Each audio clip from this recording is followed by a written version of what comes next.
Je suis suisse, mais quelle heure est-il? Moi je sais. Suisse, c'est propre ici, non? Bah oui. Suisse, et l'ordre des nazis? S'il te plaît. Suisse. Je suis suisse, et je suis poli. C'est bien. Je suis suisse, et j'ai les moyens. Youpi. Je suis suisse, et suis-je sexy? Oui, mais surtout gentil. Oh non. Suisse. Pourquoi il y a des gens qui parlent italien en Suisse? C'est chelou, non? Franchement, si on est honnête, la forme de la Suisse n'est vraiment pas top top. Je veux dire par rapport à la France, qui est une étoile super gracieuse avec les bras grands ouverts. Je vous propose l'amitié. La Suisse, c'est une sorte de poisson, difforme et antipathique. Que pensez-vous d'autrui? Ce poisson antipathique est composé d'un tas de régions, qu'on appelle des cantons, et qui ont souvent des formes complètement débiles. Genre Soleure, n'importe quoi. Bon, Soleure, tu arrêtes maintenant, d'accord? D'accord. Ou encore Saint-Gall, qui enferme les deux petits cantons d'Appenzell comme un gros FDP. On peut sortir? Non. Dans la plupart de ces endroits, on parle soit allemand, soit français, mais ici, dans le zizi du poisson, il y a le Tessin. Un canton dont la langue officielle c'est l'italien, où tout le monde parle italien, et où même la télé est en italien. Grazie per l'attenzione a tutti voi, un buon proseguimento. Le Tessin, en italien Ticino, c'est collé à l'Italie. Et du coup, je trouve ça chelou que ce soit pas en Italie. È molto chelou. De la même façon que c'est chelou que la Belgique francophone ne soit pas en France. Moi personnellement, je n'aurais rien contre une petite annexion.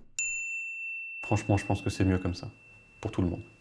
Et que l'Allemagne et l'Autriche ne forment pas un seul grand pays sur lequel règne un chef suprême. Non, parce que... Mais alors pourquoi est-ce que le Tessin est en Suisse et pas en Italie? Eh bien tout simplement parce qu'il y a 500 ans, les Suisses l'ont conquis. D'ailleurs, ils ont même poussé plus loin au sud, dans une région qui à l'époque était occupée par les Français. Mais malheureusement, en 1515, ils se sont fait fumer leur race à la bataille de Marignan. Du coup, les Français leur ont dit « Bon, on vous laisse le Tessin, mais en échange, vous arrêtez de nous casser les... Hein ? D'accord? Et voilà pourquoi, 500 ans plus tard, il y a toujours en Suisse un canton où on parle italien. Mais alors, aujourd'hui, est-ce que le Tessin c'est bien ou c'est pas bien? Eh bien, pour le savoir, il faut y aller. Hein? Parce que je suis comme ça, moi je suis quelqu'un qui se déplace.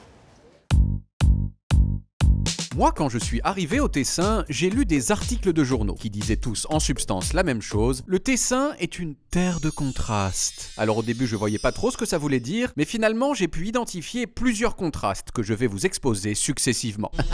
Contraste numéro 1, la neige et les palmiers. Dans la vie, normalement, il faut choisir. Soit on a la neige, soit on a les palmiers. Mais au Tessin, non, il y a les deux. Et ça, c'est cool. Contraste numéro 2, la laideur et la beauté. Au Tessin, il y a des endroits franchement moches, avec des barres d'immeubles dégueux et des intérieurs d'hôtels décorés avec les couilles, mais il y a par ailleurs des choses d'une très très grande beauté, comme ces villages italiens perchés qui semblent sortis de Game of Thrones, des lacs superbes avec des colonies de bateaux qui ressemblent à des fourmis, des paysages incroyables dans lesquels on peut faire des randonnées super techniques. Putain, j'ai failli perdre ma Breitling. Et puis surtout au Tessin, il y a Mario Botta.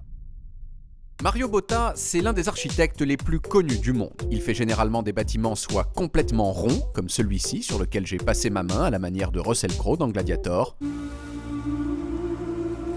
soit complètement carrés, comme la façade de cette église qui ressemble à une danseuse de French Cancan qui soulève sa jupe. Bam. Et enfin, contraste numéro 3, sexitude et pauvreté. Et oui, le Tessin a beau être une région super sexy, c'est aussi la région la plus pauvre de Suisse. Alors tout est relatif puisque les pauvres de Suisse sont quand même vachement moins pauvres que d'autres pauvres, mais quand même, les Tessinois gagnent en moyenne 20% de moins que les autres Suisses. En somme, le Tessin, terre de contraste, c'est un canton qui est certes plus sexy que les autres, mais qui a aussi plus de problèmes. Moi, je trouve ça charmant, et vous le savez, quand je trouve que quelque chose est charmant, eh bien j'en fais une chanson. Alcuni dicono che sono sporco e che mi piace la promiscuità, che sono grezzo, che parlo forte e che non conosco la nobiltà. Il mio gusto, dicono loro, non è sicuro quanto vorrei. Dicono tutti che sono povero, dicono tutti che non ho soldi. È crudele, ma che cosa rispondi? Che non ho soldi, ma sono sexy. Non ho soldi, ma sono sexy. Non ho soldi, ma sono sexy. Piccolo portafoglio certo ma alta sensualità. Reddito ridicolo forse ma super flessibilità. Sono ticinese. Sono ticinese.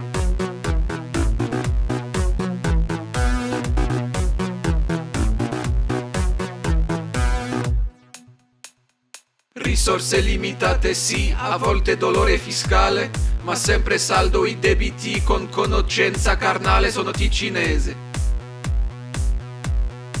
Sono ticinese.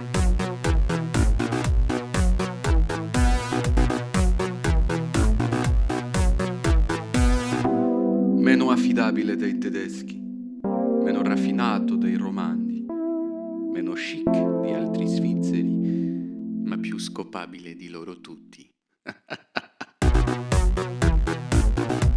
Non ho soldi ma sono sexy. Non ho soldi ma sono sexy.